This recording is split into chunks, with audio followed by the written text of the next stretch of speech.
अस्सलाम वालेकुम दोस्तों, मैं हूं Naresh Ali बड़ैच, advocate high court में आया हूं लॉ एंड टैक्स गाइडेंस के इस यूट्यूब के इस चैनल में आप सब दोस्तों के लिए बहुत इंपॉर्टेंट टॉपिक डिस्कशन के लिए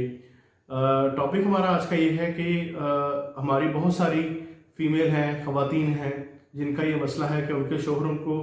तलाक दे चुके हैं, लेकिन हक महर जो लिखवाया था निकाहनामे के अंदर वो नहीं दे रहे,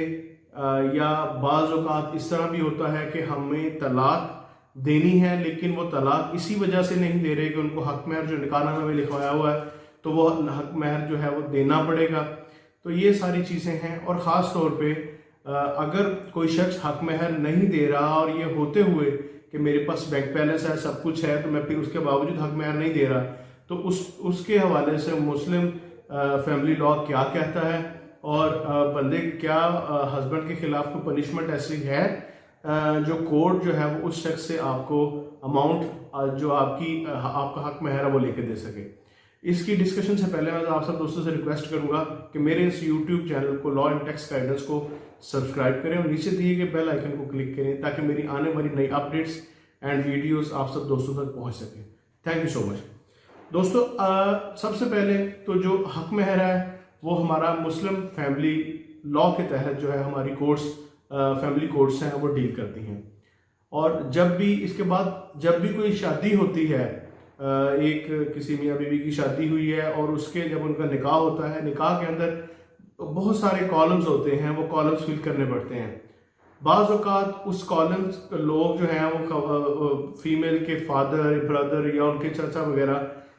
उन कॉलम्स को फिल करवाते हैं। बाज़ औक़ात मोस्टली बहुत बुरा समझा जाता है कि जी आप अगर तलाक देंगी, तलाक देने की सूरत में इतने पैसे हैं ये वो, हालांकि ये लड़की का राइट है, हक है, लेकिन हमारी एक सोसाइटी का अलमिया है कि वो बाज़ औक़ात मैंने खुद इटसेल्फ ऐसे मामला भी देखे हैं कि लोग कहते हैं कि आप जो है वो निकाह हो जाने दें, उस वक्त आप ये चीज़ ना लिखवाइएगा, उसके बाद जो है वो बेशक ये आप बाद में लिखवा लीजिएगा। बाज़ औक़ात ऐसा होता है, लेकिन ये बेसिकली जो राइट है फीमेल का, और यही एक बाइंडिंग है। अल्लाह ताला ने अगर मर्द को तलाक का राइट दिया है कि आप जो है वो आपके पास तलाक का राइट है, आप तलाक तलाक तलाक इसका मतलब है ख़त्म करता हूँ, ख़त्म करता हूँ, ख़त्म करता हूँ, ख़त्म करना, तर्क करना, ये इसका मतलब है। तो अगर अल्लाह ताला ने राइट मर्द को दिया है तो फीमेल के पास उस चीज़ के अगेंस्ट ये राइट है कि आप उतनी मालियत की कोई चीज़ लिखवा लो जिससे वो अपना जो आपका हस्बैंड है वो राइट जो है वो इन्फोर्स करने से पहले, वो राइट जो अपना इख्तियार है वो जो है उसका इन्फोर्समेंट से पहले वो ये सोचे कि जनाब अगर मैं ये काम करता हूँ तो मुझ पर ये खमियाजा हो भुगतना पड़ेगा। ये थी हमारी पहले की सिचुएशन। जो इस वक्त अब हमारा प्रेजेंट सिनेरियो जा रहा है, प्रेजेंट सिनेरियो के अंदर हमारा ये है कि बहुत सारे लोग अब तलाक लिखवा वो देते हैं लेकिन वो तलाक नहीं देते, वो बाइंड करके रखते हैं फिर भी खातून को, क्योंकि वो इस वजह से बाइंड करते हैं कि अगर इसने 10 लाख रुपए निकाहनामे में लिखवा लिए कि अगर मैं इसको तलाक देता हूं तो 10 लाख रुपए देना पड़ेगा, लेकिन वो फिर तलाक नहीं देंगे तो अल्टीमेटली फीमेल जो है वो खुला के लिए फैमिली कोर्ट में आएगी। तो जब ये जजमेंट्स मौजूद हैं कि जब फीमेल जो है वो उसके लिए अपनी तलाक के लिए, अपनी खुला के लिए कोर्ट में आती है तो उस वक्त उसको अपना जो हक महर है वो छोड़ना पड़ता है। ये एक फैक्ट है, इस पे साइटेशन भी मौजूद है। बाज़ औक़ात कोई ऐसे ग्राउंड्स, ऐसे सर्कमस्टांसेस होते हैं जिसमें कोर्ट 50% भी ख़त्म करवा देती है कि आप 50% आपका जो हक महर है वो ख़त्म कर दें, और बाज़ औक़ात कोर्ट जो है वो 50% के बजाय 25% जो है वो हक महर वो ख़त्म कर देती है। ये कोर्ट की डिस्क्रिशनरी पावर है। इसके अलावा जो अगर फॉर एग्जांपल हस्बैंड जो है वो तलाक दे चुका है और देने के बाद उसने हक महर आपको नहीं दिया, जो कि आपका हक महर था, आपका घर था, कोई प्रॉपर्टी थी, कोई गाड़ी थी, कोई गोल्ड ऑर्नामेंट्स थे, कोई भी वैल्यूएबल चीज़ थी, जो एक क्योंकि मुअज्जल जो इस वक्त वैसे हक महर चल रहा है वो मुअज्जल जिसको हम प्रॉम्प्ट डार कहते हैं वो है 5000, और अगर हम उसको आगे लेके चले सिर्फ शख्स को बाउंड करने के लिए तो वो अब बाज़ औक़ात लोग 50 लाख रुपया भी लिखवाते हैं, प्रॉपर्टीज भी लिखवाते हैं। ये बेसिकली इसका असल मकसद जो है वो पेरेंट्स सिर्फ इसलिए कहते हैं कि ये लड़का जो है हमारी बेटी को तलाक ना दे, ये इसको जो है ओवर रुसवाई ना हो, तो बेसिकली इसका जो प्रोसीजर, इसका जो पर्पज है वो यही समझा जाता है। लेकिन लोग फिर जो है वो सिविल कोर्ट में परसू फीमेल इसीलिए करती हैं कि वो उनका शौहर इसी वजह से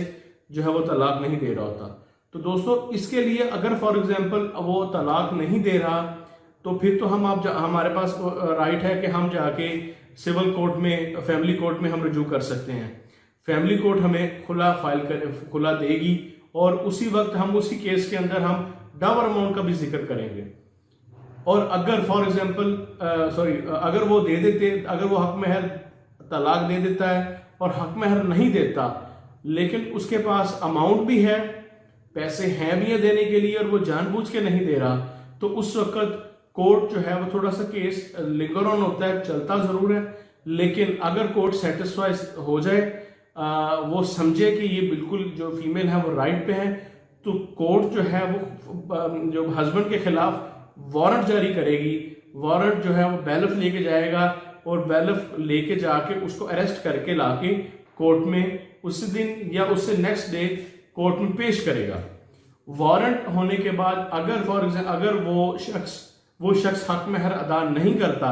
या वो कहता है कोई एतराजात या कोई ऑब्जेक्शंस वगैरह वो फाइल करता है अपने थ्रू काउंसिल, तो वो एक अलग मैटर है, वो उसका फिर ऑब्जेक्शन रेज होगा, उसके बाद वो अमाउंट पेमेंट ये वो एक अलग सेपरेट प्रोसीजर है। लेकिन कोर्ट फिर इसे क्या करती है कि हाँ भी तुम पेमेंट देते हो या नहीं देते। अगर तो वो पेमेंट देने से इनकार करता है तो कोर्ट उसको 1 साल तक की सजा जो है वो सुनाएगी। और अगर वो पेमेंट यकमुश्त दे देता है तो उसी वक्त वारंट को जो है वो दाखिल दफ्तर किया जाएगा, खत्म किया जाएगा और उसको जो है वहीं पे उसकी सजा खत्म कर दी जाएगी और वहां पे जो है जो खुला होगी उसको एग्जीक्यूट कर दिया जाएगा। लेकिन अगर ये जो चीज है वो किसी प्रॉपर्टी की शेप में है तो बाज़ औक़ात इसमें कोई कमीशन भी मुकर्रर होता है, इसमें प्रॉपर एक तरीकाकार है। फिर उसके बाद जो अगर फॉर एग्जांपल किसी शख्स मर्द के पास पैसे नहीं हैं देने के लिए, उसके पास कुछ भी नहीं है, कोर्ट में वो शो कर रहा है कि मैं बैंकरप्ट हूं, मेरे पास कुछ भी नहीं है, तो भी उस वक्त कोर्ट उसकी वैल्यू देखेगी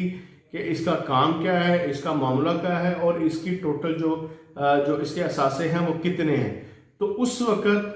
जो उसकी डावर अमाउंट का है तो कोर्ट वो असासे, कोई मकान को घर ऑक्शन करके भी फीमेल को उसका राइट देगी और लाजमी देती है। ऑर्डर 39 इसी चीज को डील करता है कि आपका कोई भी आपका लेन देन का मामला है, चाहे वो डावर अमाउंट है चाहे वो सिविल में है, तो आप ऑर्डर 39 के थ्रू आए। लाजमी अगर आपको इस चीज का पता है कि उनकी कोई अमाउंट है, कोई चीज कोई रहती है, कोई पैसे रहते हैं, तो आप उसके थ्रू जो है वो अपनी वो चीज है वो आप नीलाम करवा के वो ले सकते हैं। तो दोस्तों आज का हमारा ये टॉपिक था कि अगर कोई शख्स खुला तलाक देता है, बाद में हक महर नहीं देता, तो उसको लेने का क्या प्रोसीजर है और किस तरह वो ले सकते हैं। मैं उम्मीद करता हूं आप सब दोस्तों को आज की वीडियो पसंद आई होगी। मेरे इस law and tax guidance YouTube के चैनल को सपोर्ट करते रहें और देखते रहें law and tax guidance. Thank you so much. Allah Hafiz.